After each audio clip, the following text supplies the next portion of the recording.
This is free money from the UK government. And from what I know, the UK government only takes taxes. So please, you need to get involved if you don't have a lifetime ISA.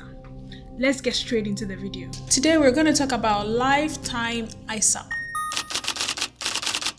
The first thing I want to mention is so many people are talking about lifetime ISA now.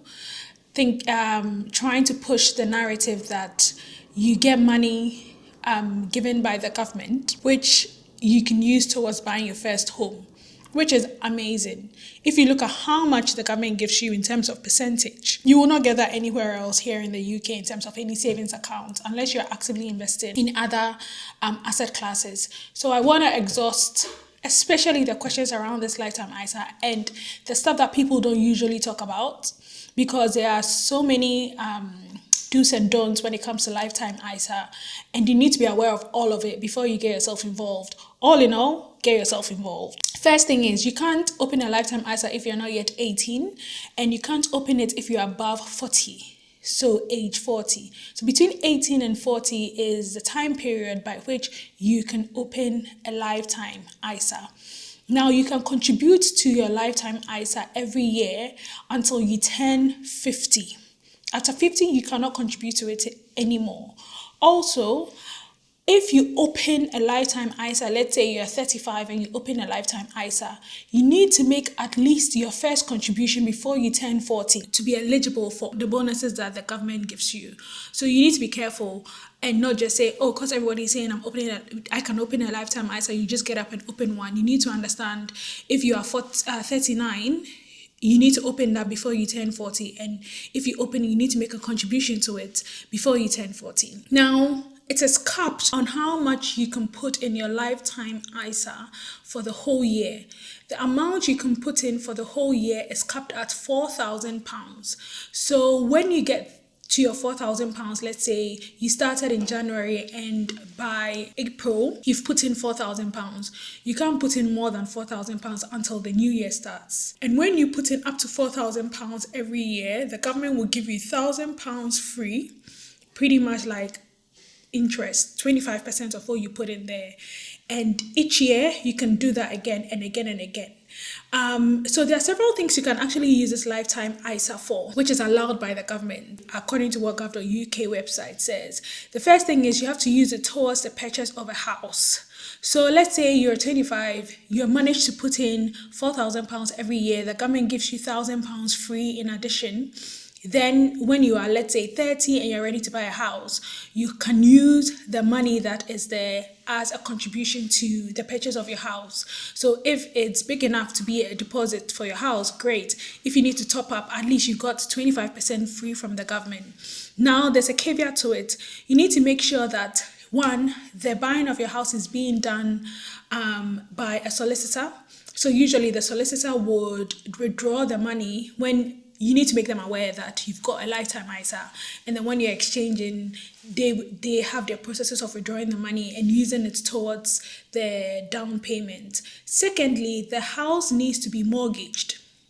So you can't use it if, let's say, you've saved up to 200k and the house you're buying is 150k, and you want to use your lifetime ISA as a way of contributing to the payment of the house, because there's no mortgage involved. There needs to be a mortgage involved for the government to release the money.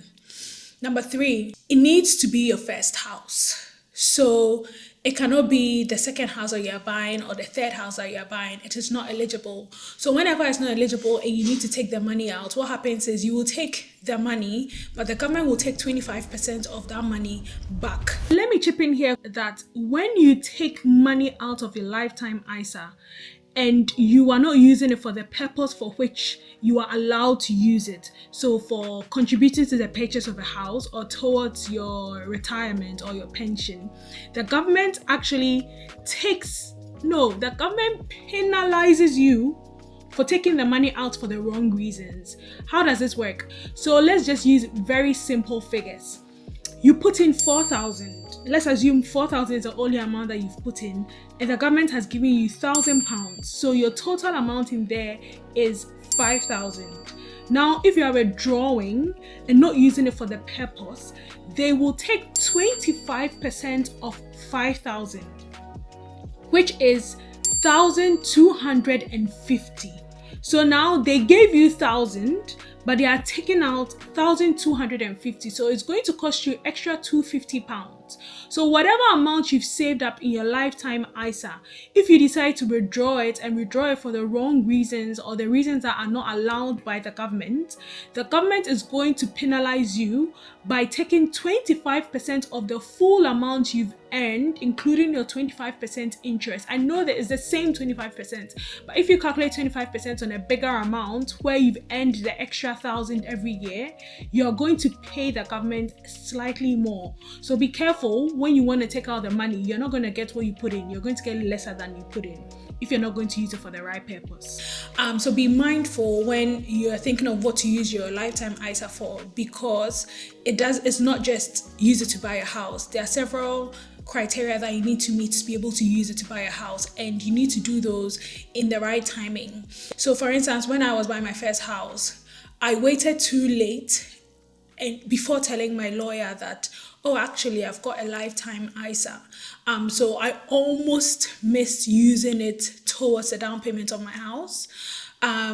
This was because they had arranged a date of exchange and completion, and the lawyer wasn't going to have access to the money through the lifetime ISA was contributing early enough. So be careful. Sometimes you want to squeeze the most you want to squeeze out of it, but just mention it early enough, get the lawyer to be aware, and put all of that in while you're going back and forth with the seller of the property and trying to make sure that you use it towards buying the house. Now, the next thing you can use the lifetime ISA for, let's say you never bought a house, is that you can actually start withdrawing it when you're above 60 years. So with that, the government would give you how much you've accrued plus their 25% that they've given you. If you decide to take the money out before you are 60 years, the government will take back their 25%. or will take 25% out of that money before they give you the remainder. So indirectly, you don't get the extra bonus that the government had given you. The property that you're buying needs to cost £450,000 or less. So if the property you're buying as your first time house is more than £450,000, you will not be able to use the part of the government's contribution to your lifetime ISA towards your deposit. Another amazing thing about it is that, let's say you're married or you've got a partner that you're going to be buying a house with, and you've both got decent salaries, or you both can save up to £4,000 a year. That means that you can be contributing to your lifetime ISA, and your partner can also be contributing and maxing out his or her lifetime ISA. So in this case, both of you are getting £2,000 from the government every year that you can put together to help you be able to buy your first house together. It needs to be your first house. And one more thing is, sometimes there's another form of mortgage arrangement that is not the official one. So let's say if you have a mortgage arrangement with your friend or your parent who's loaning you money to buy the house, it doesn't qualify. So I did already mention that it needs to be bought with a mortgage and is not any private form of mortgage arrangement. Now, you can also take money out of your lifetime ISA if you are terminally ill, unfortunately, and you have less than 12 months to live. If you take it out and you don't meet this criteria, the government will not allow you to take all of it. They will take 25% out of it before you can take it out. Okay. Now, when you open a lifetime ISA, you can open it with several providers. I'm not going to recommend any. You can just Google and you find so many providers. So just find the one that's most suitable for you. Maybe you think they've got good services. Maybe you want to open more ISAs with them down the line. Just research on your own and find the one that's best for you to open a lifetime ISA. The government will allow you to open a cash lifetime ISA or a stocks and shares lifetime ISA and will still contribute the 25%. So if you decide that you want to put that £4,000 per year in there for towards the purchase of your first house, then you can decide to do it through a stocks and shares lifetime ISA, or you can decide to do it through a cash lifetime ISA. I would have other videos where I'll talk about stock and shares investments. As you guys already know, I worked in an investment bank for about 7 years of my life in in two investment banks, so two of the top investment banks in the world. So I will be talking about stocks, and I was an equity sales trader. So I was trading stocks on behalf of my clients. So we'll be talking a lot about stocks and all the other stuff. Like anytime I tell people that I worked in that industry, they're like, oh, what should I invest in? So we'll go through some things that you need to be aware of, how to go about it. I'm not going to promise that you're going to make money, because you could actually lose money. But if you're interested in it and you're thinking of going down that route, then I can help you with my tips and tricks on how to make the most out of it. So those are the things I wanted to mention concerning lifetime ISAs. So that's what encompasses all of this lifetime ISA stuff. But all in all, it's such a great deal from the government, because I do not know anywhere you're going to be getting 25% in this country for just savings, literally just savings. So I think it's such a good thing that the government does towards either a house or being able to withdraw the money later down the line if you meet the various criteria that the government has put together. You need to be aware. Don't just open one blindly and say, hey, the government is going to give me 25%, so let's go. You need to understand all that's going into it and how to make the best decision for yourself. And you don't need to give yourself pressure. If in case you can't save up to the 4,000, you don't need to save up to the 4,000. Just that everybody advises that you save up to the 4,000 so you can get the most out of the lifetime ISA. Hopefully you found this helpful. Let me know if you have any questions. Just put them in the comments, and yeah, let's engage. Catch you later.